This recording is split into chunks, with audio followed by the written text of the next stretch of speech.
Good morning, everyone. It is Thursday, March 2nd, and today I want to talk about Tathata or Suchness. I'm probably butchering the word, but let's get started anyways. So, the Mahayanans really took this word from the Hindus or Brahmins and evolved it. And what I want to do is try to explain it. It's unfortunately one of those things where it's ineffable. It means reality. Or exactly how things are, like just accepting as it is. And what does that really mean? Well, you know how there's parallel realities, and sometimes you can snap into one or snap into the other. And there's different states where you have the possibility of choosing the live cat or the dead cat, where you can make the situation evolve pleasantly, or you can make it kind of kill it situation. You can end the relationship, you can end the project, and you make that choice maybe by self-destruction, maybe by rational thought, hopefully more by rational thought than by self-destructive tendencies. Well, it's sort of like that, except they're overlaid over top of each other. So the concept here is you got warp and weft of reality. The original reality is in behind. Now, in a state of tantric bliss, in a wu-wei state where you're going and it's peeling and it's going through you, and you have no words or thoughts, there is no time passage. So although the changes are being applied, they're not readily apparent. And then there's this layer that slides back and forth. And if you adjust your eyes just the right way and you have the right state of mind, it kind of wriggles about. That is what we would call the world of illusion. And that world of illusion is where almost all of our troubles come from. I mean, obviously a lot of it comes from inside of us and choices that we make.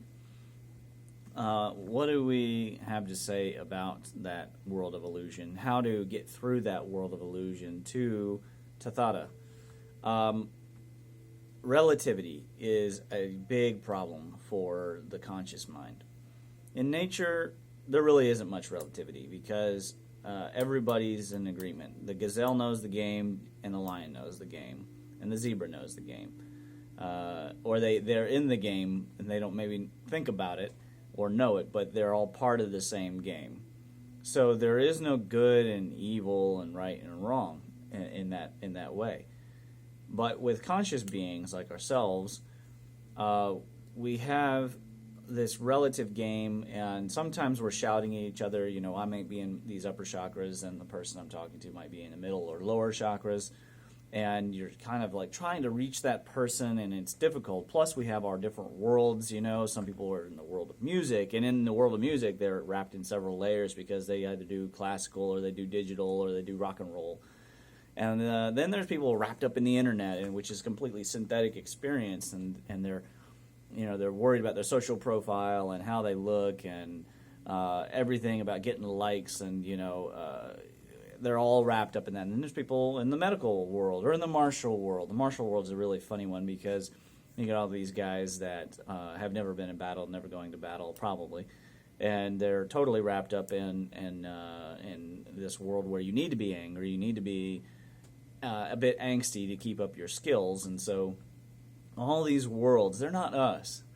And there's these different layers. And I always recommend that people go out to nature and hike so that they can get the experience of peeling back those layers, like you would peel an onion, to reveal the inner core of yourself so that you don't forget. And then you also remember that, because it's really subtle, that as you enmesh into these different worlds, whether you're a parent or it's religion or you're an academic and you work in schools, all these things will cake upon you, and it'll do it really subtly. And so you've got to be aware of that, because that film of illusion gets thicker as you go. And pretty soon, you'll notice you can't even see the suchness behind, right? So peeling back those layers is really, really important. I was speaking with a Taoist brother of mine, and we were discussing objectivity and the behavior of other people. So as they move out of your way, out of Tao with you,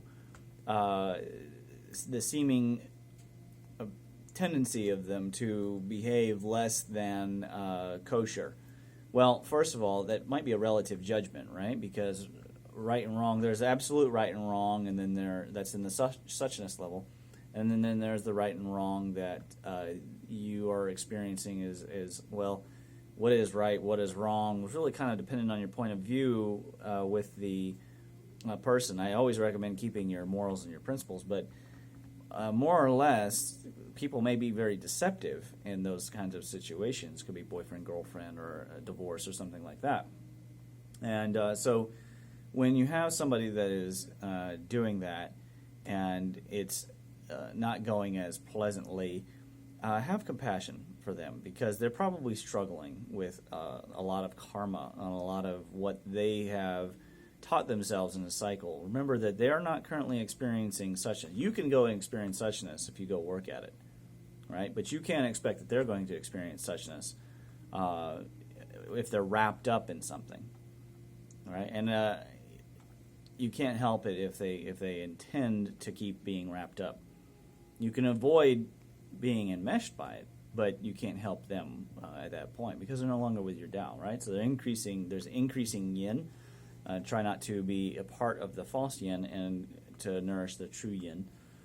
So this brings up the subject of genuineness and the art of war. So the art of war is mostly, the bingfa is mostly useful for combat situations, not necessarily useful for individual type situations or life situations. However, sometimes you need it. And in which case, I always recommend the orthodox method of genuineness and sincerity. Both of those are really great, quote, weapons, where genuineness here means give the person what they're looking for. If they're looking for a false experience, give them the false experience that they want, but don't let it get to you. That's the art of war. You don't let your own city be sieged just because somebody else wants to have a battle out yonder.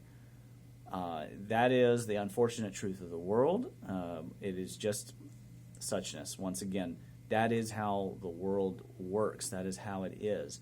I know that this is not a popular thing among people who want there to be no violence ever, but the truth of the reality is that the bacteria is going to attack the amoeba, and the amoeba is going to attack the algae, and the algae is going to cake onto the plant, and there is a reason why you have defense chi, wei chi, and there's a reason why you need police and military. These kinds of things have their role, and they shouldn't ever be extreme. We don't like autoimmune conditions, and we don't like police states. However, it is absolutely vital that we keep a certain amount of the tension and the suffering over here. And if a person wants to bring a battle to that, you give them what they're looking for without losing yourself. So don't let them project onto you their reality. Don't let it glom around you. And you can feel it. You know it. You can feel it. You can just feel like kind of this subtle energy, and you go, I don't like. Well, don't play in it. When you get in some kind of little text war with like an ex-boyfriend, ex-girlfriend, you're going to get wrapped up in it. And then you're going to be in those worlds, and the illusion's going to start swimming, and pretty soon, all you see is a bunch of bullcrap. That's how the spirit gets strained, and that's why people end up in a place in life where you hear these stories, and they have to quit all their jobs, and have to quit everything they do, and they just become writers, and they go live out in the woods or something. And then they, of course, write a blog about how it changed their life. You don't have to get to that point. You can just every day work on peeling back and remember Tathata. Remember suchness, the ultimate absolute reality that is beyond realities. The one that's the true scientific reality. A lot of scientists are getting wrapped up in theories and weird mystical math, and they're out there, and they're not here in the more concrete illusion. Of course, this is all empty, but yeah, it is what it is. So focus on that today. Focus on your suchness. Focus on what's around you. And if you have questions, send them to me. And don't forget to like, subscribe, and share if you would. And hit the little notification thing because of how YouTube is set up if you want to get notifications from a channel. All right? Have a good day.